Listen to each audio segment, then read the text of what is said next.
भारत में अन्याय सामान्य क्यों हो जाता है? भारत में जातिगत अन्याय सदियों से मौजूद है, विशेष रूप से दलितों और निचली जातियों के खिलाफ।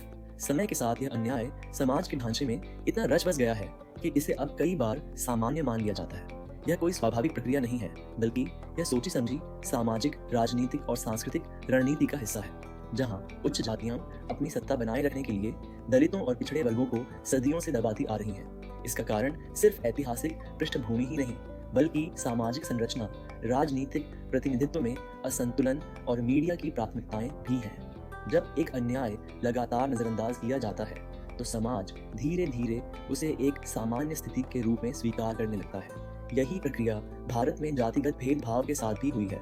जाति व्यवस्था सिर्फ सामाजिक विभाजन नहीं है, यह एक सत्ता का नेटवर्क है जिसे बनाए रखने के लिए धर्म, परंपरा और संस्कृति को हथियार बनाया गया। उच्च जातियों ने खुद को ब्रह्मा का मुंह से निकला बताया और शूद्रों को पैरों से यानी शुरुआत से ही यह तय कर दिया गया कि कौन राज करेगा और कौन सेवा करेगा। यह व्यवस्था आज भी कॉलेजों में एडमिशन से लेकर जॉब इंटरव्यू, शादी ब्याह और मीडिया रिपोर्टिंग तक हर स्तर पर जहर घोल रही है। भारत की जाति व्यवस्था समाज को कठोर वर्गों में बांटती रही है। इसमें उच्च जातियों को सत्ता, सम्मान और संसाधनों का अधिकार मिला, जबकि निचली जातियों को श्रम, सेवा और अपमानजनक कार्यों तक सीमित कर दिया गया। इस व्यवस्था ने पीढ़ी दर पीढ़ी यह सोच मजबूत की कि निचली जातियों के साथ भेदभाव स्वाभाविक है।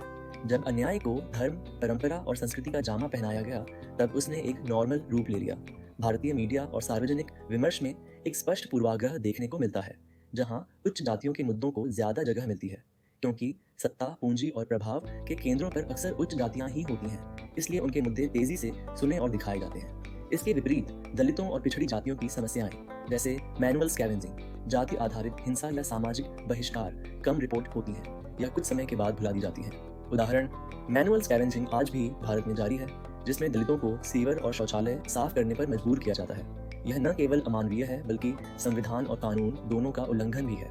फिर भी यह मुद्दा शायद ही मुख्यधारा मीडिया में गंभीरता से उठता है। संविधान भले ही सभी नागरिकों को समानता का अधिकार देता है, लेकिन राजनीतिक स्तर पर प्रतिनिधित्व का असंतुलन आज भी बना हुआ है। उच्च जातियां राजनीतिक दलों, प्रशासनिक सेवाओं और नीति निर्धारण संस्थाओं में हावी हैं। इसका सीधा प्रभाव यह होता है कि नीतियां और योजनाएं अधिकतर उन्हीं वर्गों की जरूरतों के अनुसार बनती हैं, जबकि हाशिए पर मौजूद समुदायों की समस्याएं पीछे छूट जाती हैं। दलित सांसद और नेता जरूर दिखते हैं, पर क्या वे वास्तव में दलित समाज के मुद्दों को उठाते हैं? ज्यादातर को सत्ता का एक मोहरा बना दिया गया है, जहां वे दलित नाम से आते हैं, लेकिन बोलते हैं उन्हीं लोगों की भाषा जो सदियों से सत्ता में है। चुनावों में दलितों को वोट बैंक के रूप में देखा जाता है, इंसान के रूप में नहीं। उदाहरण, भारत में भूमि स्वामित्व अभी भी अधिकतर उच्च जातियों के पास है। दलित और आदिवासी समुदायों के पास न तो जमीन है और न ही अक्सर इनसे जुड़े सरकारी लाभ उन तक पहुंचते हैं। भूमि सुधार नीतियां तो बनी, लेकिन उनका कार्यान्वयन प्रभावी नहीं हो सका। समय के साथ जातिगत अन्याय के इर्द गिर्द बनी चुप्पी ने समाज को इस तरह ढाल दिया है कि लोग इसे सामान्य मानने लगे हैं। जब निचली जातियां अपने अधिकारों के लिए आवाज उठाती हैं, तो उन्हें विरोध, हिंसा या उपेक्षा का सामना करना पड़ता है। यह भय और दमन ही उन्हें बार बार चुप करा देता है, जिससे उनकी समस्याएं सतह पर नहीं आ पाती। यह सब क्यों होता है? इसका मुख्य कारण है सत्ता का असंतुलन। उच्च जातियां अभी भी राजनीति, अर्थव्यवस्था और मीडिया के मुख्य केंद्रों पर काबिज हैं, जिससे उनके मुद्दे आगे लाए जाते हैं। इसके अलावा सांस्कृतिक चुप्पी और सामाजिक अलगाव ने दलितों और पिछड़े समुदायों की आवाज को वर्षों तक दबाकर रखा है।